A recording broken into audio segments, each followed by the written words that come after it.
Hello friends. तो आज हम पढ़ने वाले हैं क्लास 11 के बिजनेस स्टडीज़ का चैप्टर 7 जिसका नाम है फॉर्मेशन ऑफ अ कंपनी। ये इस चैप्टर का 5th वीडियो है और इस वीडियो में हम लिखेंगे कि जो नेसेसरी डॉक्यूमेंट्स हैं इनकॉर्पोरेशन यानी रजिस्ट्रेशन करने के लिए कंपनी की या फॉर्मेशन करने के लिए कंपनी की, यानी कंपनी के फॉर्मेशन में जो भी डॉक्यूमेंट लगती है वो सारी डॉक्यूमेंट हम इस वीडियो में पढ़ेंगे। तो चलिए वीडियो को शुरू करते हैं। शुरू करने से पहले आप हमारे चैनल फिर CBSE पॉइंट को ज़रूर सब्सक्राइब करें ताकि आपको एजुकेशन रिलेटेड ऐसे और वीडियो देखने को मिले।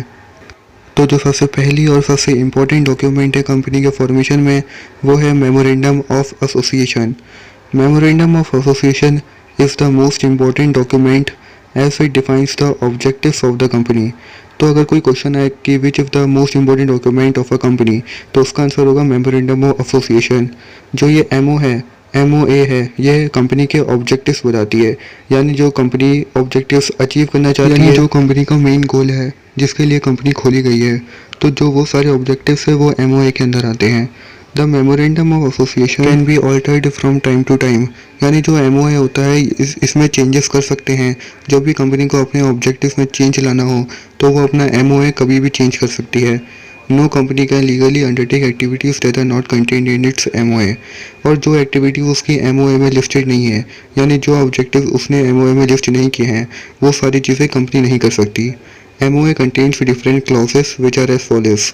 क्लॉजेस मतलब जो डिफरेंट उसके पार्ट्स या सब पार्ट्स होते हैं मेन हेडिंग के तहत जिनको दिखाते हैं, यानी जो उसके इंपॉर्टेंट चीज़ें होती हैं MOA की, तो वो हैं। तो जो पहला है वो है नेम क्लॉज। तो जो नेम क्लॉज होता है उसमें कंपनी का नाम होता है, यानी जिस नाम से कंपनी रजिस्टर हो रही है। सेकंड है वो है registered office clause, name of the state in which office of company is located. तो जो रजिस्टर्ड ऑफिस क्लॉज है उसमें उस स्टेट का नाम होता है जिसमें कंपनी का ऑफिस लोकेटेड है। थर्ड है objects clause, contains main and secondary objectives of company. तो ये ऑब्जेक्ट्स क्लॉज है, इसमें जो कंपनी के ऑब्जेक्टिव्स हैं मेन या सेकेंडरी जो भी उसके ऑब्जेक्टिव है सारे ऑब्जेक्टिव इसमें आते हैं। और MIC यानी ये मोस्ट इम्पॉर्टेंट क्लॉज होता है MOA का। फोर्थ है वो है liability clause, defines liability of members.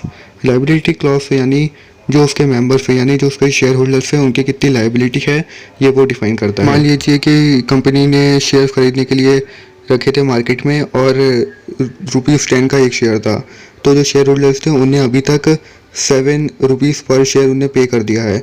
तो जो ₹3 बचे हैं हर मेंबर के, तो वो हुई लाइबिलिटी टूवर्ड्स दी कंपनी। तो जो वो सब डिटेल्स आती है वो लाइबिलिटी क्लॉज में रहती हैं कि कितनी मैक्सिमम लाइबिलिटी हो सकती है मेंबर्स की।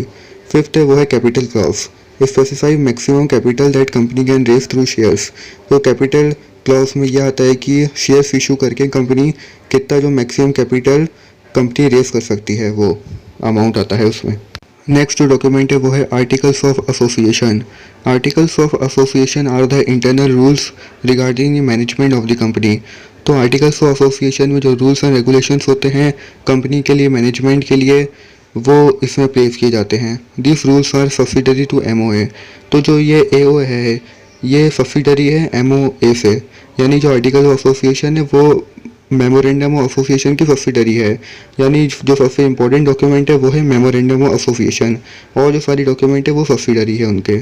AOA में be altered from time to time. तो MOA की तरह AOA में भी चेंजेस ला सकते हैं। In case company does not want to prepare its own AOA it can select any one article of association given in table A of companies act. तो अगर किसी कंपनी को अपने खुद का AOA प्रिपेयर नहीं करना है तो जो कंपनीज एक्ट में जो टेबल A में जो AOA दिए गए हैं उनमें से कोई भी वो सिलेक्ट कर सकते हैं। In table A 99 model sets of AOA are given. तो जो उसका टेबल A है कंपनीज एक्ट का उसमें 99 मॉडल सेट्स दिए गए हैं, उनमें से कंपनी कोई भी सिलेक्ट कर सकती है। पर जो MOA है उसे कंपनी को प्रिपेयर करना इंपॉर्टेंट होता है, कंपलसरी होता है। पर जो AOA है उसे कंपनी सिलेक्ट भी कर सकती है और प्रिपेयर भी कर सकती है। नेक्स्ट डॉक्यूमेंट है वो है consent of directors. A written consent of each person named as a director is required for confirming that they are ready to act as director and pay for qualification shares। यानी कि जो भी person board of directors में शामिल हुआ है यानी board of directors में कंपनी के है, उस पर्सन को ये एक कंसेंट लेटर देना पड़ता है कि वो अपनी खुद की मर्जी से कंपनी का डायरेक्टर बनना चाह रहा है और वो क्वालिफाइड है ये डायरेक्टर की पोजीशन पे बैठने के लिए। तो ये जो डायरेक्टर कंसेंट का यानी कि डायरेक्टर्स को जो कंसेंट लेटर होता है, ये भी इंपॉर्टेंट डॉक्यूमेंट है कंपनी के फॉर्मेशन के लिए। जो फोर्थ डॉक्यूमेंट है वो है agreement. The agreement which the company proposes for appointment of its directors और managers is another important document which is required to be submitted to the registrar of company for getting the company registered under the companies act 2013। तो जो agreement company करता है अपने directors और managers के साथ, जिसमें एग्रीमेंट में उनकी सैलरी, पोजीशन और बहुत सी डिटेल्स रहती हैं, तो जो वो एग्रीमेंट होता है वो भी रजिस्टर ऑफ कंपनीज को सबमिट करना पड़ता है कंपनी को रजिस्टर यानी इनकॉर्पोरेशन करवाने के लिए। फिफ्थ डॉक्यूमेंट है वो है स्टैट्यूटरी डिक्लेरेशन।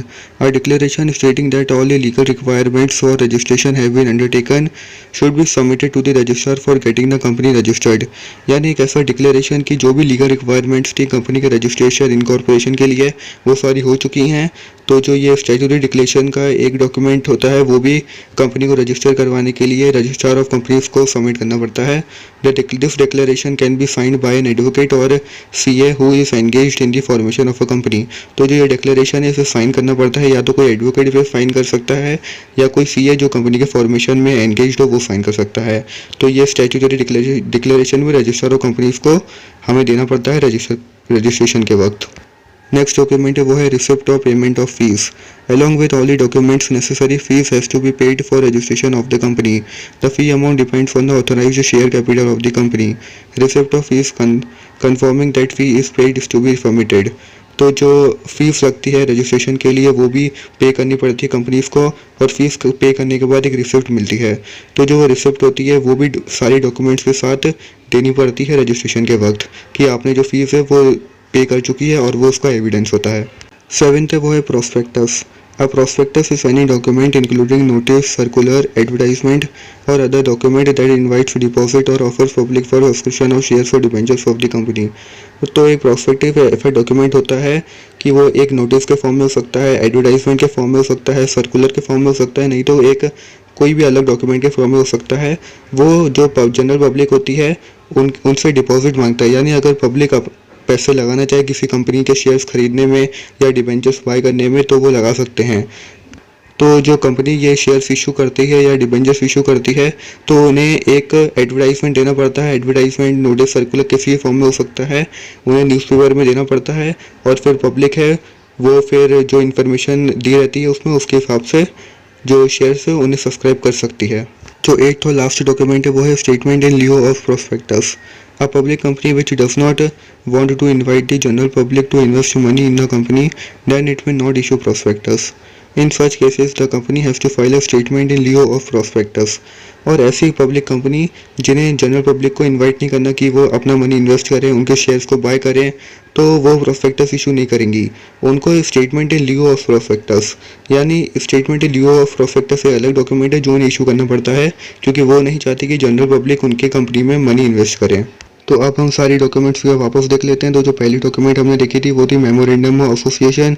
ये सबसे इंपॉर्टेंट डॉक्यूमेंट है किसी भी कंपनी की, और इसमें जो कंपनी के ऑब्जेक्टिव्स हैं, सेकेंडरी और मेन ऑब्जेक्टिव्स, वो लिस्टेड होते हैं। इसके 5 क्लॉज होते हैं जो हमने पढ़े थे।